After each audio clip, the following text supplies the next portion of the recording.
നമസ്കാരം ഹരിച്ചേട്ടാ. നമസ്തേ. ഹരിച്ചേട്ടാ, നമ്മുടെ പാർലമെന്റിനകത്തും പുറത്തും ഒരു പുസ്തകത്തെ ചൊല്ലി ഒരു വലിയ വിവാദം കത്തിപ്പടർന്നിരിക്കുകയാണ്. അങ്ങേക്ക് അറിയാം, നമ്മുടെ മുൻ കരസേനാ മേധാവി നർവാനെ അദ്ദേഹം എഴുതി അദ്ദേഹത്തിന്റെ സർവീസ് ഓർമ്മക്കുറിപ്പുകൾ എന്ന് വേണമെങ്കിൽ പറയാം. ആ പുസ്തകത്തെ ചൊല്ലി ഫോർ സ്റ്റാർസ് ഓഫ് ഡെസ്റ്റിനി, അങ്ങനെയല്ലേ ആ പുസ്തകത്തിന്റെ പേര്? അതെ അതെ അതെ അതെ. ആ പുസ്തകത്തെ ചൊല്ലിയാണ്. അത് ഉയർത്തി കാണിച്ചുകൊണ്ട് നമ്മുടെ പ്രതിപക്ഷ നേതാവ് രാഹുൽ ഗാന്ധി നരേന്ദ്രമോദി ഈ രാജ്യത്തെ ചതിച്ചു, വഞ്ചിച്ചു, ധൈര്യമില്ലാതെ ഒളിച്ചോടി, ചൈനയോട് ഏറ്റുമുട്ടാൻ ധൈര്യമില്ലാതെ മോദി ഒളിച്ചോടി എന്നൊക്കെയാണ് ആരോപിക്കുന്നത്. സത്യത്തിൽ ആ പുസ്തകം പ്രസിദ്ധീകരിക്കപ്പെട്ടിട്ടില്ല. ആ പുസ്തകത്തിന്റെ ഉള്ളടക്കത്തെക്കുറിച്ച് കാരവാൻ എന്ന മാസികയിൽ വന്ന ഒരു ലേഖനത്തെ ചുവട് പിടിച്ചുകൊണ്ടാണ്, ആ ലേഖനത്തിന്റെ ചുവട് പിടിച്ചുകൊണ്ടാണ് ഈ വിവാദം തുടങ്ങുന്നത്. പക്ഷെ കഴിഞ്ഞ ദിവസം രാഹുൽ ഗാന്ധി ആ പുസ്തകം ഉയർത്തിക്കാണിച്ചു. ഭരണപക്ഷം പറയുന്നത് അത് പ്രസിദ്ധീകരിക്കാത്ത പുസ്തകമാണ്, പ്രസിദ്ധീകരണ അനുമതി അതിന് കൊടുത്തിട്ടില്ല, അതുകൊണ്ട് തന്നെ രാഹുൽ ഗാന്ധി പറയുന്നതിന് യാതൊരു അർത്ഥവുമില്ല, ഒരു ഗൗരവവും പ്രാധാന്യവും അതിനില്ല എന്നാണ് ഭരണപക്ഷം പറയുന്നത്. ഇതിന്റെ വാസ്തവം, ഇതിന്റെ സത്യം എന്താണ്? ഇപ്പം രാഹുൽ ഗാന്ധി ഇതുവരെ പ്രസിദ്ധീകരിക്കാത്ത ഒരു പുസ്തകത്തിൻ്റെതാണ് എന്ന് പറഞ്ഞുകൊണ്ട് അദ്ദേഹം ചില കാര്യങ്ങൾ ലോക്സഭയിൽ സംസാരിച്ചു. അപ്പോൾ തൽക്കാലം ഇപ്പം എന്നോട് പ്രശാന്ത് സൂചിപ്പിച്ചതുപോലെ ഇതുവരെ പ്രസിദ്ധീകരിക്കാത്ത ഒരു പുസ്തകം, എനിക്കോ പ്രശാന്തിനോ യഥാർത്ഥത്തിൽ പുസ്തകത്തിന്റെ ഉള്ളടക്കത്തിൽ എന്തുണ്ടെന്ന് വെരിഫൈ ചെയ്യാൻ പറ്റില്ല. പിന്നെ പ്രതിപക്ഷ നേതാവ് കള്ളം പറയില്ല എന്നൊരു ഉത്തമ വിശ്വാസത്തിൽ അങ്ങ് സംസാരിക്കാവുന്നുള്ളതേ ഉള്ളൂ. അപ്പൊ ഈ ചർച്ച തുടങ്ങുന്നതിന് മുമ്പ് നമ്മുടെ പ്രേക്ഷകരോട് എനിക്കതാണ് പറയാനുള്ളത്. അതായത് പിന്നെ ചില അർത്ഥത്തിൽ നോക്കിയാൽ അന്ധൻ ഇരുട്ടില് ഇല്ലാത്ത എന്തിനെയോ തപ്പുന്നത് പോലുള്ള ഒരു സംഭവമാണിത്. കാരണം ഇത് ഉണ്ടോ ഇല്ലയോ നമുക്ക് അറിഞ്ഞുകൂടാ. ഒരു ചൈനീസ് പഴമൊഴിയുണ്ട്, ഈ അന്ധൻ ഇരുട്ടത്ത് കറുത്ത പൂച്ചയെ തപ്പുന്നു. അതെ അതെ അതെ അതെ അതെ അതെ, അതുപോലെയാണിത്. പക്ഷെ എങ്കിലും നമുക്ക് അതിൽ ഉന്നയിച്ചിരിക്കുന്ന കാര്യങ്ങൾ നടന്നതാണല്ലോ, അത് എങ്ങനെയാണ് അവിടെ പ്രസന്റ് ചെയ്തിരിക്കുന്നത് എന്നുള്ളതേ ഉള്ളൂ നമുക്ക് സംശയമുള്ളത്. അപ്പൊ നമുക്ക് അത് തീർച്ചയായിട്ടും അതിലേക്ക് നോക്കാം. ഇവിടെ ഈ ചൈന ഇന്ത്യയുടെ ചൈനയും ഇന്ത്യയും വേർതിരിക്കുന്ന line of actual control, LAC എന്ന് പറയുന്ന ഒരു രേഖയുണ്ട്. അതെ, ഒരു അദൃശ്യ രേഖയാണ്. ആ രേഖ അതിനെക്കുറിച്ച് നമുക്ക് പിന്നീട് സംസാരിക്കാം. അത് തന്നെ ഒരു വലിയ വിഷയമാണ്. അതെ അതെ. ഇവിടെ 4 പോയിന്റിൽ ലഡാക്ക് പരിസരം, ലഡാക്കിന് സമീപത്തുള്ള 4 പോയിന്റുകളിൽ ചൈനീസ് നുഴഞ്ഞുകയറ്റം ഉണ്ടായി, ചൈനീസ് ആർമിയുടെ. ഇതിന് കാരണം പ്രധാനമന്ത്രി നരേന്ദ്രമോദിയുടെ തീരുമാനമെടുക്കാനുള്ള ശേഷിയില്ലായ്മയും നേതൃത്വ ശേഷിയില്ലായ്മയുമാണ് ഇതിന് കാരണം എന്ന് പുസ്തകത്തിൽ, അങ്ങനെയല്ല പക്ഷെ പുസ്തകത്തിൽ നിന്നും അങ്ങനെ മനസ്സിലാക്കാം എന്നാണ് രാഹുൽ ഗാന്ധി അഭിപ്രായപ്പെടുന്നത്. അതിന് ഉപോദ്ബലകമായിട്ട് അദ്ദേഹം തൻ്റെ വാദഗതിക്ക് സാധൂകരിക്കാനായിട്ട് പറയുന്നത്, ഈ നുഴഞ്ഞുകയറ്റത്തെക്കുറിച്ച് അന്നത്തെ കരസേനാ മേധാവിയായിരുന്ന ജനറൽ നരവാണി പ്രധാനമന്ത്രിയുടെ ഓഫീസിനെ അറിയിക്കുമ്പോൾ, അത് പ്രതിരോധ മന്ത്രി വഴിയാണ് അദ്ദേഹം അറിയിക്കുമ്പോൾ 2 മണിക്കൂറിന് ശേഷമാണ് അദ്ദേഹത്തിന് മറുപടി കിട്ടുന്നത്. ആ മറുപടി തന്നെ എന്തെന്നാൽ ജോ ഉചിത് സമझे കരോ, അതായത് നിങ്ങൾക്ക് എന്താണ് തോന്നുന്നത് അത് നിങ്ങൾ ചെയ്യുക. അതല്ലെങ്കിൽ ഇംഗ്ലീഷിൽ പറഞ്ഞാൽ do what you deem fit, എന്താണ് അങ്ങേക്ക് വേണ്ടത് എന്നുള്ളത് അങ്ങ് ചെയ്യുക.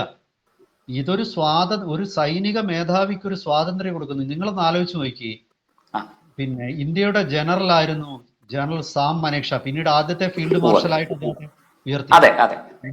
ബംഗ്ലാദേശ് ഓപ്പറേഷന്റെ സമയത്ത് ഇന്ദിരാഗാന്ധി യുദ്ധ വിജയശില്പി എന്ന് വേണമെങ്കിൽ അദ്ദേഹത്തെ വിശേഷിപ്പിക്കാം.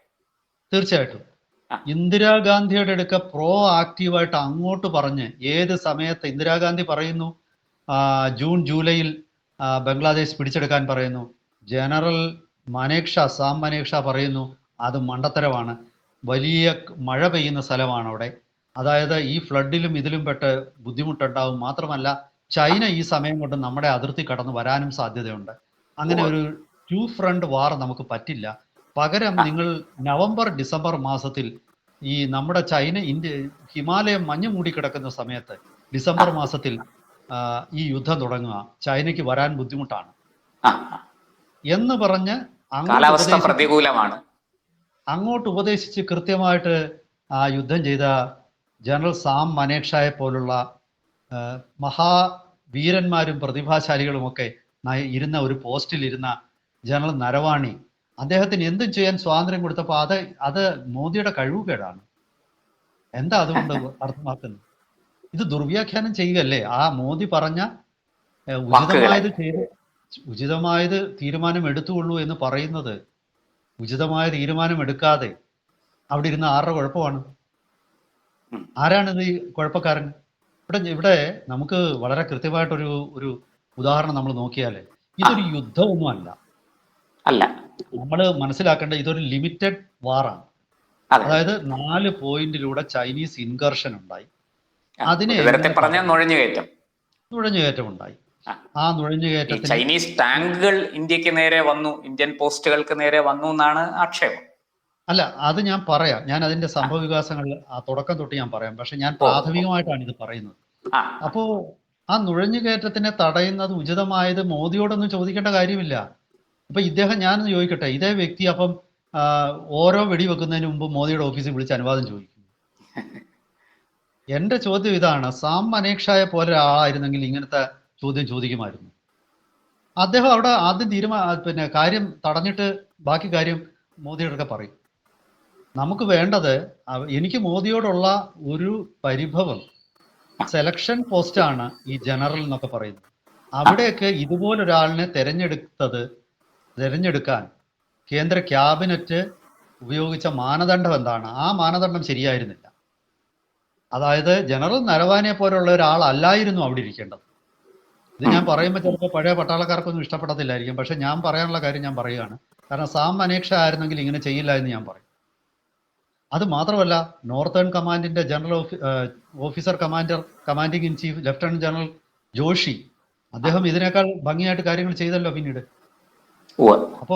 അപ്പൊ ഇവിടെ ഈ ജനറൽ നരവാണെ ഒരുപാട് തീരുമാനമെടുക്കുന്നതിൽ അദ്ദേഹത്തിന് പാളിച്ച പറ്റി. അതുകൂടാതെ അത് പുസ്തകമാക്കി എഴുതി ഊതി വീർപ്പിച്ച് അത് വിവാദമാക്കിയതിലും അദ്ദേഹത്തിന് തെറ്റ് സംഭവിച്ചു. ഇനി ഞാൻ ഒരു കാര്യം കൂടെ പറയാം. അത് പറഞ്ഞിട്ട് നമുക്ക് സംഭവങ്ങളിലേക്ക് തുടങ്ങാം. ഈ കാരവാൻ എന്ന മാസിക,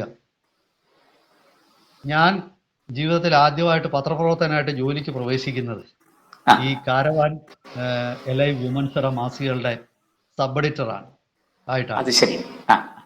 ഡൽഹി പ്രസ് എന്ന് പറയുന്ന ഒരു പ്രസിദ്ധീകരണ ഗ്രൂപ്പ്. അവർക്ക് ഹിന്ദിയിൽ ഒരുപാട് മാസികകളാണ്, എല്ലാം ദിനപത്രങ്ങളൊന്നും പ്രസിദ്ധീകരിക്കുന്നില്ല. ഹിന്ദിയിൽ ആ കാലഘട്ടത്തിൽ ഞാൻ 1990കളുടെ ഒടുവിലാണ് അവിടെ ജോലിക്ക് കയറുന്നത്. ആ കാലഘട്ടത്തിൽ സരസ് സലിൽ എന്നൊക്കെ പറയുന്ന ഹിന്ദിയിലെ ഏറ്റവും അന്നത്തെ നമ്മുടെ മംഗളം മനോരമ പോലത്തെ ഒരു മാസികയാണ് അത് ഹിന്ദിയിൽ, സരസ് സലിൽ. പക്ഷേ മംഗളം മനോരമ മാത്രമല്ല, അതിന് ഈ കേരള ശബ്ദത്തിന്റെയും ചില ഇതുണ്ട്. അതിൽ രാഷ്ട്രീയ ലേഖനവും വരും, ഇത്തിരി മസാല നോവലുകളും വരും. അപ്പോൾ ഉത്തർപ്രദേശിലെയും ബീഹാറിലെയും രാഷ്ട്രീയക്കാരുടെ ഇഷ്ടപ്പെട്ട വാരികയാണ്. പലപ്പോഴും നമ്മുടെ ഓഫീസിലെ ഈ രാംവിലാസ് പാസ്വാന്, മുലായം സിംഗ് യാദവ്, ഇവരൊക്കെ സ്ഥിരം വരുമായിരുന്നു. കാരണം അവരെ സംബന്ധിച്ചിടത്തോളം ഈ മാസിക വളരെ പ്രാധാന്യമാണ്. അപ്പൊ ഇതിന്റെ ഓണറായിരുന്ന ആ കാലഘട്ടത്തിൽ ഇതിന്റെ സ്ഥാപക ഓണറായി വിശ്വനാഥ് എന്ന് പറയുന്ന ഒരാളുണ്ടായിരുന്നു. അയാളുടെ മകൻ പരേഷ് നാഥാണ് ഇപ്പോൾ ഇതിന്റെ എഡിറ്റർ എന്നാണ് ഞാൻ മനസ്സിലാക്കുന്നത്. അപ്പൊ ഈ വിശ്വനാഥ് കടുത്ത BJP വിരുദ്ധനാണ്. അത് എന്നെ അതിശയിപ്പിച്ചിട്ടുള്ള കാര്യം, പാകിസ്ഥാനിൽ നിന്നുള്ള കുടിയേറ്റക്കാരനായ വിശ്വനാഥ് അന്ന് പാകിസ്ഥാനിലെ ഹൈദരാബാദിൽ നിന്ന് ഓടി വന്ന ആളാണ്. അദ്ദേഹം ഹിന്ദു വിരുദ്ധനുമാണ്. മനസ്സിലായോ? ഇത് ഞാനത് അതിശയത്തോടു കൂടിയാണ് കണ്ടിട്ടുള്ളത്. അതായത് ഈ കേരളത്തിൽ, തെക്കൻ കേരളത്തിൽ ജനിക്കേണ്ട ഒരു വിശ്വനാഥനായിരുന്നു പുള്ളി എന്ന് എനിക്ക് തോന്നിയിട്ടുണ്ട്. അതവിടെ ദുർവ്യാഖ്യാനം ചെയ്യാൻ ഏറ്റവും മിടുക്കൻ. അത് ഹിന്ദു സമൂഹത്തിനോ BJPക്കോ എതിരാവുമെന്ന് കണ്ടാൽ അദ്ദേഹം എന്തും ദുർവ്യാഖ്യാനം ചെയ്തു കളയും. അങ്ങനത്തെ ഒരു വ്യക്തിയാണ്. അതിനെ പറ്റുന്ന ആൾക്കാരെ ആയിരിക്കും അദ്ദേഹം പലപ്പോഴും എടുക്കുന്നത്. ഇപ്പൊ ഈ കാരവാൻ പരേഷ്നാഥ് വന്നിട്ട് പുനരുജ്ജീവിപ്പിക്കുമ്പോൾ ഒരു സായിപ്പിനെയായിരുന്നു ആദ്യം എഡിറ്ററായിട്ടൊക്കെ വെച്ചത്. ആ സായിപ്പിനെ കൊണ്ട് ഇന്ത്യ വിരുദ്ധ ലേഖനങ്ങൾ എഴുതിക്കുന്നത് എന്തോ വിദേശ ഫണ്ടിങ് കിട്ടുന്നുണ്ടാവാം. എനിക്കത്ര അതിനെക്കുറിച്ച് അത്ര കൃത്യമായിട്ട് അറിഞ്ഞുകൂടാ. ഇനി ഞാൻ കാര്യത്തിലേക്ക് വരാം. എന്താണ് യഥാർത്ഥത്തിൽ ഈ ഈ നുഴഞ്ഞുകയറ്റം LACയിലെ ഗാൽവാൻ ഉൾപ്പെടെയുള്ള സ്ഥലങ്ങളിലെ ഈ നുഴഞ്ഞുകയറ്റത്തിന്റെ ഒരു തുടക്കം? ഇത് 2020 ഏപ്രിലിൽ അവിടെ ചൈനീസ് മിലിറ്ററി ആർമി ബിൽഡപ്പ് ഉണ്ടാവുകയും ടാങ്ക് ഉൾപ്പെടെയുള്ള ടാങ്ക് ആർട്ടിലറി കരസേന ഇങ്ങനെ മൂന്ന് തരത്തിലുള്ള ഫോഴ്സസ് അവിടെ ബിൽഡപ്പ് ഉണ്ടാകുന്നു എന്ന് ഇന്ത്യയെ അറിയിക്കുന്നത് അമേരിക്കയാണ്. അത് ഒരു തരത്തിൽ അത്ഭുതമായിരിക്കും. കാരണം പാകിസ്ഥാനും ഇന്ത്യയും തമ്മിൽ സംഘർഷം നടത്തുമ്പോൾ അമേരിക്ക പാകിസ്ഥാന്റെ ഭാഗത്താണ്. പക്ഷേ ഇന്ത്യ ചൈന സംഘർഷങ്ങളിൽ അമേരിക്ക തന്ത്രപൂർവമായ ഒരു നിലപാടെടുക്കും. അതായത് പിന്നെ ഇന്ത്യക്ക് മറ്റു രീതിയിലുള്ള ആയുധങ്ങളൊന്നും അമേരിക്ക നൽകില്ല, പക്ഷേ ഇന്ത്യക്ക് ഇൻഫർമേഷൻ പാസ് ചെയ്യും. അവരുടെ അമേരിക്കയുടെ ചാര ഉപഗ്രഹങ്ങൾ ഇത് കൃത്യമായിട്ട് സ്പോട്ട് ചെയ്തിരുന്നു, അവിടുത്തെ ഈ സൈനിക നീക്കം. അങ്ങനെയാണ് അവര് 3 തവണ ഇന്ത്യയുടെ ഇൻഡോ ടിബറ്റൻ ബോർഡർ പോലീസിന്റെ കമ്മ്യൂണിക്കേഷൻസ് വിങ്ങിനെ അവർ ബന്ധപ്പെട്ടിരുന്നു. ദൗർഭാഗ്യവശാൽ ഈ ITBP അത് വേണ്ട ഈ ITBP ഇത് മിനിസ്ട്രി ഓഫ് ഹോം അഫയേഴ്സിന്റെ കീഴിലുള്ള സ്ഥാപനമാണ്. മനസ്സിലായി? അത് ഡിഫൻസ് നമ്മുടെ അമിത്ഷായുടെ കീഴിലുള്ള സ്ഥാപനമാണ്. അപ്പോ അവരുടെ ഹെഡ്ക്വാർട്ടേഴ്സിൽ അറിയിച്ചു. ITBP അറിയിച്ചെങ്കിലും ഈ മിനിസ്ട്രി ഓഫ് ഹോം അഫയേഴ്സിന്റെ ബാബുമാർ, അതായത് IAS ഇത് മൂടി വെച്ചിരുന്നു. 3-4 ദിവസം കഴിഞ്ഞിട്ടാണ് അവര് മിനിസ്ട്രി ഓഫ് ഡിഫൻസിനെ ഇത് അറിയിക്കുന്നത്. അങ്ങനെ മിനിസ്ട്രി ഓഫ് ഡിഫൻസിനെ ഇത് അറിയിച്ചതിന് ശേഷം സംഭവിക്കുന്നതെന്ന് വെച്ചാൽ അവിടെയും ഇത് ചവിട്ടിപ്പിടിച്ചിട്ട് അവിടുത്തെ കുറെ IAS ഒരു ലോബി റഷ്യയുമായിട്ട് സംസാരിച്ചു. മനസ്സിലായി? ഈ സമയം റഷ്യ ഇത് വലിയൊരു ഗൗരവമുള്ള വിഷയമല്ല, ഇതിനകത്തിൽ പേടിക്കേണ്ട കാര്യമൊന്നുമില്ല, ചൈന ഇന്ത്യയെ ആക്രമിക്കാനൊന്നുമല്ല തീരുമാനിച്ചിരിക്കുന്നത് എന്നുള്ള രീതിയിലുള്ള ഒരു ഇൻഫർമേഷൻ പാസ് ചെയ്യുകയും നമ്മൾ അമേരിക്കയുടെ ഇൻഫർമേഷനെ അവഗണിക്കുകയും ചെയ്യും. അത് കാരണം പ്രധാനമന്ത്രിയുടെ ഓഫീസിലേക്ക് ഇത് എത്തുന്നത് മെയ് 20 കൂടിയാണ്. മെയ് ഏതാണ്ട് 17-20 കൂടിയാണ് മോദി ഇത് അറിയുന്നു. മോദി ഇത് അറിഞ്ഞപ്പോൾ തന്നെ അദ്ദേഹം തൻ്റെ സഹപ്രവർത്തകരുമായിട്ട് ഇത് ചർച്ച ചെയ്തു. ക്യാബിനറ്റിൽ ഇത് senior defence minister, home minister ഒക്കെ, തീർച്ചയായിട്ടും cabinet committee on security affairs ഉണ്ട്, സബ് കമ്മിറ്റിയാണ്. അവിടെ ഇത് ചർച്ച ചെയ്യപ്പെട്ടപ്പോൾ 2 മണിക്കൂർ, ഈ 2 മണി നാഷണൽ സെക്യൂരിറ്റി അഡ്വൈസർ എല്ലാവരും ഉൾപ്പെടുന്ന ചർച്ചയായിരിക്കണം. അപ്പോ 2 മണിക്കൂർ എന്ന് പറയുന്നത് അത്ര വലിയൊരു സമയമൊന്നുമല്ല. 2 മണിക്കൂർ ഒരു പ്രധാനമന്ത്രിക്ക് അങ്ങനെ ചുമ്മാതെ 1 മാസം വൈകിയതാണ് ഏതാണ്ട്. 1 മാസത്തോളം വൈകിട്ട് പിന്നെ പ്രധാനമന്ത്രിയുടെ തലയിലാണ് കുഴപ്പം. അതെ. പിന്നെ പ്രധാനമന്ത്രി ഗോ എഹെഡ്, നിങ്ങൾക്ക് ഉചിതമെന്ന് തോന്നുന്നത് ചെയ്യുക എന്ന് പറയുമ്പോൾ ചെയ്യാതിരുന്ന ആരുടെ കുറ്റമാണ്? തീർച്ചയായിട്ടും നരവാനെ അതിന് ഉത്തരം പറയേണ്ടി വരും.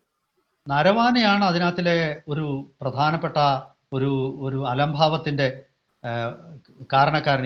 അദ്ദേഹം, എനിക്ക് തോന്നുന്നു അദ്ദേഹം പുസ്തകത്തിൽ മോദി അദ്ദേഹത്തിന് സ്വാതന്ത്ര്യം കൊടുത്തു എന്ന് പറഞ്ഞ് പ്രകീർത്തിച്ചാണ് എഴുതിയിരിക്കുന്നത്. പക്ഷെ ദൗർഭാഗ്യവശാൽ അത് വായിച്ചു വന്നപ്പം ഈ മാസിക, അതായത് രാഹുൽ ഗാന്ധി ഈ കോട്ട് ചെയ്തത് ഈ ക്യാരവാനെയാണ്. ക്യാരവാൻ അത് മിസ്ഇൻറ്റർപ്രറ്റ് ചെയ്തു, ദുർവ്യാഖ്യാനം ചെയ്തു. പക്ഷെ ആ ദുർവ്യാഖ്യാനം ചെയ്യാൻ ഇടയുണ്ടാക്കി കൊടുത്തത് നരവാനയുടെ ഈ പരാമർശങ്ങളാണ്. അപ്പം നരവാനെ ഒരു കമ്മ്യൂണിക്കേഷൻ, അതായത് ഇതിലൊക്കെ ഒരു ചെറിയ പ്രശ്നം ഇന്ത്യക്കുള്ളത് ഇപ്പോഴും ഉണ്ട്. അതായത് ഇന്ത്യയുടെ പ്രൊപ്പഗൻഡ വിങ് ശക്തമല്ല.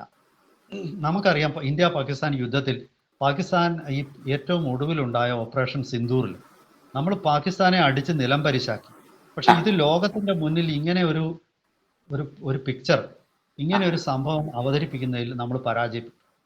അവിടെ പാകിസ്ഥാൻ പലപ്പോഴും ഒരുപാട് കള്ളങ്ങൾ പ്രചരിപ്പിച്ച് ഇപ്പൊ ഏറ്റവും ഒടുവിൽ പാശ്ചാത്യ തിങ്ക് ടാങ്കുകളൊക്കെ തന്നെ അതിന്റെ വസ്തുത അവർ തിരിച്ചറിഞ്ഞിട്ടുണ്ട്. പക്ഷെ ദൗർഭാഗ്യവശാൽ ഇന്ത്യക്ക് പ്രൊപ്പഗൻഡയിൽ ഇന്ത്യക്ക് മേൽക്കൈയില്ല. അതെന്തെന്ന് വെച്ചാൽ കമ്മ്യൂണിക്കേഷൻ മേഖലയിലെ എക്സ്പെർട്ടുകൾ ഇവരുടെ കൂടെ ഇല്ല. പ്രത്യേകിച്ച് എനിക്ക് തോന്നുന്നു മോദിയുടെയും ഒക്കെ ഒരു പ്രശ്നം, അവർ പത്രക്കാരെ അകറ്റി നിർത്തുകയാണ് ചെയ്യുന്നത്. അപ്പം പലപ്പോഴും മോദിക്ക് അഡ്വാൻറ്റേജ് ഉണ്ടാകേണ്ട കാര്യങ്ങൾ പോലും അത് അഡ്വാൻറ്റേജ് ആയിട്ട് പുറത്തു വരുന്നില്ല. ഇവിടെ സംഭവിച്ചത്, ഈ ജനറൽ നരവാനയുടെ പുസ്തകം ഒരാൾ മിസ്ഇൻറ്റർപ്രറ്റ് ചെയ്തു. അത് കാരവാനാണ്. കാരവാൻ തീർച്ചയായിട്ടും അങ്ങനെ ചെയ്യുള്ളൂ, അതെനിക്കറിയാം. ഞാൻ അവിടെ ജോലി ചെയ്ത ആളാണ്. അതുകൊണ്ട് തന്നെ എനിക്കറിയാം. അവര് നമ്മളോട് ഇങ്ങോട്ട് ആവശ്യപ്പെടും. അത്ര നഗ്നമായിട്ട് ഉള്ള പാർഷ്യാലിറ്റി ഉള്ള അൺഫെയർ ജേർണലിസ്റ്റിക് പ്രാക്ടീസസ് പിന്തുടരുന്ന ഒരു സ്ഥാപനമാണ്. അവര് അവിടെ അത് ചെയ്തിട്ട് വേണ്ട രീതിയിൽ അതിനെ പ്രതിരോധിക്കാൻ നമ്മുടെ സൈന്യത്തിന് കഴിഞ്ഞില്ല. അല്ലെങ്കിൽ അതിനു മുമ്പ്, ഈ പുസ്തകം എഴുതുന്നതിന് മുമ്പ് നരവാനെ ചിന്തിക്കണമായിരുന്നു, ഇത് ഞാൻ പുറത്ത് എഴുതാൻ പോകുന്ന വിവരങ്ങൾ അത് ദുർവ്യാഖ്യാനം ചെയ്യപ്പെടാൻ സാധ്യതയുണ്ടോ, ഉണ്ടെങ്കിൽ ഞാൻ ഏത് രീതിയിലാണ് അതിനെ പ്രതിരോധിക്കേണ്ടത്. ഈ രീതിയിൽ വേണമായിരുന്നു അതിന്റെ വേർഡിങ്സ് ഉണ്ടാവേണ്ടത്. അതിന്റെ നറേഷൻ അങ്ങനെ ആയിരിക്കണം ബിൽഡപ്പ് ചെയ്യേണ്ടത്. സത്യം പറഞ്ഞതുകൊണ്ട് മാത്രമായില്ല, സത്യം കൺവിൻസിംഗ് ആയിട്ട് പറയണം. കോടതികളെ സംബന്ധിച്ച് പോലും ഒരു ചൊല്ലുണ്ട് ഇംഗ്ലണ്ടിലെ, അതായത് സത്യം പറഞ്ഞാൽ മാത്രം, സത്യം നടപ്പാക്കിയാൽ മാത്രം പോരാ, കോടതികൾ സത്യമാണ് നടപ്പാക്കുന്നതെന്ന് ലോകത്തിനെ ബോധ്യപ്പെടുത്തണം. ആ ബോധ്യപ്പെടുത്തുന്നതിൽ ഇവിടെ വന്ന പരാജയമാണ്. അപ്പൊ പല തലങ്ങളിലാണ് നരവാനയുടെ പരാജയം ഉണ്ടായത്. ജനറൽ നരവാനെ പല തലങ്ങളിൽ പരാജയപ്പെട്ടു. ആ പരാജയമൊക്കെ മോഡിയുടെ തലയിലോട്ട് വന്നു. ജനറൽ നരവാനെയാണെങ്കിൽ ഒട്ടും മിണ്ടുന്നുമില്ല. ഇവിടെ സംഭവിച്ചിരിക്കുന്നത്, ഇയാൾ ഈ പുസ്തകം 2024 എന്തിനെഴുതി? എൻ്റെ ഒരു ചോദ്യം അതാണ്. ഈ പല കാര്യങ്ങളിലും ഡോക്യുമെന്റ്സ് ഡീക്ലാസിഫൈ ചെയ്യുന്നത് എത്രയോ വർഷത്തിന് ശേഷമാണ്. അപ്പൊ നിങ്ങൾക്കറിയാം, പലതും ഡീക്ലാസിഫൈ ചെയ്യും. കുറെ വർഷങ്ങൾ കഴിഞ്ഞാൽ അതെല്ലാം പുറത്തു പോകും, സത്യം പുറത്തു പോകും. പക്ഷെ അത് കുറച്ച് കാരണം ഇവിടെ അദ്ദേഹം ചെയ്ത ഒരു വലിയ തെറ്റ്, India China de-escalation withdrawal ടോക്കുകൾ നടന്നുകൊണ്ടിരിക്കുകയായിരുന്നു 24. അതായത് അതിർത്തിയിലെ സംഘർഷം ലഘൂകരിക്കാനും ചൈനീസ് സേനയുടെ പല സ്ഥലത്തു നിന്നും അവരുടെ പിന്മാറ്റവും എല്ലാം നടക്കുമായിരുന്ന ഒരു ഘട്ടത്തിൽ അവിടെ ആ സമയത്ത് തന്നെ ഇദ്ദേഹം ഈ പുസ്തകം പ്രസിദ്ധീകരിക്കാൻ തുടങ്ങി. ഒരുപക്ഷെ പുസ്തകത്തിന് പബ്ലിസിറ്റി കിട്ടാൻ വേണ്ടിയിട്ടായിരിക്കും ഈ പണിയൊക്കെ ചെയ്തത്. പക്ഷേ അവിടെ വലിയ തെറ്റ് സംഭവിച്ചു. മറിച്ചും ആകാമല്ലോ. ഇന്ത്യ ചൈന ബന്ധം ഊഷ്മളമാകുന്നതിനെ തകർക്കാൻ വേണ്ടിയിട്ടും അങ്ങനെ ഒരു ഗൂഢാലോചന അതിനകത്ത് സംശയിക്കാമല്ലോ. കാരവാന് മാത്രമല്ല ഇത്തരം കാര്യങ്ങൾ ചെയ്യാൻ സാധിക്കുന്നത്, നമുക്കും അങ്ങനെ സംശയിക്കാം ന്യായമായിട്ട്. അല്ല, അവിടെ ഇന്ത്യയുടെ ജനറൽ ആയിരുന്ന ഒരാൾ അത്തരം ഗൂഢാലോചനകളിലൊന്നും പങ്കെടുക്കത്തില്ല എന്ന് വിശ്വസിക്കാനാണ് എനിക്ക് താല്പര്യം. അങ്ങയുടെ പ്രതീക്ഷ അങ്ങനെ ഇരിക്കട്ടെ. എൻ്റെ ഒരു ശുഭാപ്തി വിശ്വാസമാണ്. ഭാരതത്തിന്റെ ഒരു സൈനിക മേധാവിയായ ഒരാള് ഭാരതത്തിന്റെ ഗൂഢാലോചനകളിൽ ചെന്ന് വീഴില്ല, സത്പേരിനെ ഒന്നും കളങ്കപ്പെടുത്താനുള്ള ഒരു ശ്രമം അദ്ദേഹം നടത്തില്ലെന്നും അദ്ദേഹത്തിന്റെ വിവരക്കേടാണ് ഇതിലേക്ക് നയിച്ചത് എന്ന് ചിന്തിക്കാനാണ്, അല്ലാതെ ബോധപൂർവം ചെയ്താവണം എന്നില്ല എന്നാണ് ഞാൻ കരുതുന്നത്. അങ്ങനെ ആയിരിക്കട്ടെ എന്ന് ഞാനും പ്രാർത്ഥിക്കുന്നു. പക്ഷെ ഇവിടെ നമുക്ക് ഒരുപക്ഷെ, എനിക്ക് അറിഞ്ഞൂടാ സമയം നമ്മുടെ എത്രത്തോളം ഉണ്ടെന്നുള്ളത്, പക്ഷെ എങ്കിലും പറഞ്ഞോളൂ. മറ്റൊരു കാര്യം എനിക്ക് ഇവിടെ ചൂണ്ടിക്കാണിക്കാനുള്ളത്, ഇവിടെ ഈ ഇന്ത്യയും ചൈനയും തമ്മിലുള്ള അതിർത്തിയിൽ കാലാകാലങ്ങളിലായിട്ട് ഏപ്രിൽ 4 വരെ നിലനിന്നിരുന്ന ഒരു അവസ്ഥയുണ്ട്. 2020 ഏപ്രിൽ 4 വരെ. ആ ഏപ്രിൽ 4 ശേഷമാണ് ഈ കുഴപ്പങ്ങളെല്ലാം തുടങ്ങുന്നത്. അങ്ങനെ കുഴപ്പങ്ങളൊക്കെ തുടങ്ങി വന്നപ്പോൾ ഇത് നമ്മുടെ ഇന്റലിജൻസ് ഏജൻസികൾക്ക് പരാജയം സംഭവിച്ചിട്ടുണ്ടോ? ആരാണ് ഈ നമ്മുടെ സെൻട്രൽ മിനിസ്ട്രി ഓഫ് ഹോം അഫയേഴ്സിലെയും ഡിഫൻസ് മിനിസ്ട്രിയിലെയും IAS ഉദ്യോഗസ്ഥന്മാരിൽ ആരൊക്കെയാണ് ഈ കാലതാമസത്തിലേക്ക് ഇടവരുത്തിയ ആൾക്കാര്? ഇതൊക്കെ ചർച്ച ചെയ്യപ്പെടേണ്ട വിഷയങ്ങളാണ്. കാരണം ഈ ചൈനീസ് നുഴഞ്ഞുകയറ്റം അത് നിസ്സാര സംഭവമല്ല. ഇവിടെ ഈ മോദിയെ കുറ്റപ്പെടുത്താനായിട്ട് ഇങ്ങനെ ഒരു സാധനം വീണ് കിട്ടിയാൽ അതെടുത്ത് പ്രയോഗിക്കുമ്പോൾ രാഹുൽ ചെയ്യേണ്ടത്, ഉത്തരവാദിത്തപ്പെട്ട പ്രതിപക്ഷ നേതാവ് എന്നുള്ള നിലയിൽ അദ്ദേഹം ചോദിക്കേണ്ട ചോദ്യങ്ങൾ ഇതായിരുന്നില്ല. ഇവിടെ ചെറിയ പ്രശ്നങ്ങൾ സംഭവിച്ചിട്ടുണ്ട് എന്നുള്ളത് ഞാൻ മറച്ചു വെക്കുന്നില്ല. അതായത് ചൈന ഇന്ത്യയുടെ ഈ ലൈൻ ഓഫ് ആക്ച്വൽ കൺട്രോളിൽ നിന്ന് ഒരു 4 കിലോമീറ്റർ ഉള്ളിലേക്ക് കയറി. ഇന്ത്യൻ സേന പിന്നീട് അതിനെ പ്രതിരോധിക്കുന്നത് പ്രധാനമന്ത്രിയുടെ ഓഫീസ് പറഞ്ഞതിന് ശേഷം ഇദ്ദേഹത്തിന് അനുവാദം കൊടുത്തതിന് ശേഷം അവിടെ ഞാൻ ആദ്യമേ പറഞ്ഞൊരു പേരുണ്ടല്ലോ, നോർത്തേൺ കമാൻഡിന്റെ general lieutenant general Joshi. Joshi. അപ്പൊ ജോഷിയുടെ നേതൃത്വത്തിൽ പിന്നീട് നുഴഞ്ഞുകയറ്റക്കാരെ പ്രതിരോധിച്ചു. അവരെ തിരിച്ച് ഓടിച്ചു.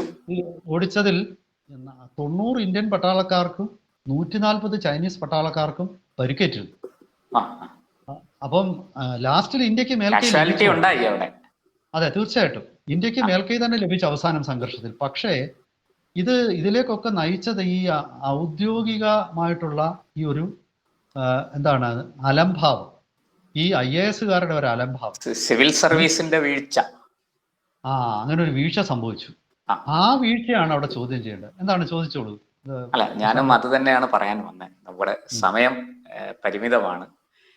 ഇവിടെ കൃത്യമായിട്ടും യഥാർത്ഥ കുറ്റവാളികളെ കണ്ടെത്തി അവരെ കൃത്യമായി ഈ വിഷയത്തിൽ അവരെ കൊണ്ട് ഉത്തരം പറയിക്കുന്നതിന് പകരം ഒരു രാഷ്ട്രീയ അഭ്യാസത്തിലൂടെ മോദിയെ കരിവാരി തേച്ച് കാണിക്കാനുള്ള ഒരു ശ്രമമാണ് രാഹുൽ നടത്തിയതെന്ന് ഇതിന്റെ തുടക്കം തൊട്ട് തന്നെ വ്യക്തമാണ്. കൃത്യമായി സ്ക്രിപ്റ്റഡ് ആണ്. രാഹുലിന്റെ എല്ലാ ആക്ഷൻസും കൃത്യമായി സ്ക്രിപ്റ്റഡ് ആണ് എന്ന് ഞാൻ കരുതുന്നു.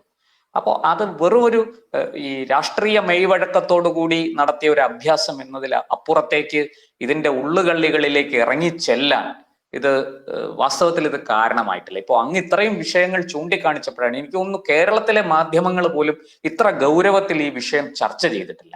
അങ്ങാണ് ഈ വിഷയങ്ങളെല്ലാം ഇത്രയും കൃത്യമായി പോയിന്റുകൾ പറഞ്ഞ് ഈ ഏപ്രിൽ 4 മുതൽ മെയ് 20 വരെയുള്ള ഏതാണ്ട് 1 മാസവും 15 ദിവസവും 1.5 മാസത്തോളം നീണ്ടു നിന്ന ഈ ഒരു പ്രക്രിയ, ഈ ചൈന നുഴഞ്ഞു കയറാൻ നടത്തിയ ശ്രമങ്ങളും അത് പിന്നീട് നമ്മൾ ഒടുവിൽ അതിനെ പ്രതിരോധിച്ച് അവരെ മടക്കിയതും നമ്മൾ വിജയിച്ചതും ഒക്കെ ഈ 1.5 മാസം നീണ്ടു നിന്ന ഒരു പ്രക്രിയയാണ്. ഇത്രയും ഗൗരവത്തിൽ രാഹുലോ അല്ലെങ്കിൽ നമ്മുടെ പ്രതിപക്ഷമോ ഒന്നും ഈ വിഷയത്തെ സമീപിച്ചിട്ടില്ല എന്ന് വേണ്ടേ മനസ്സിലാക്കാൻ.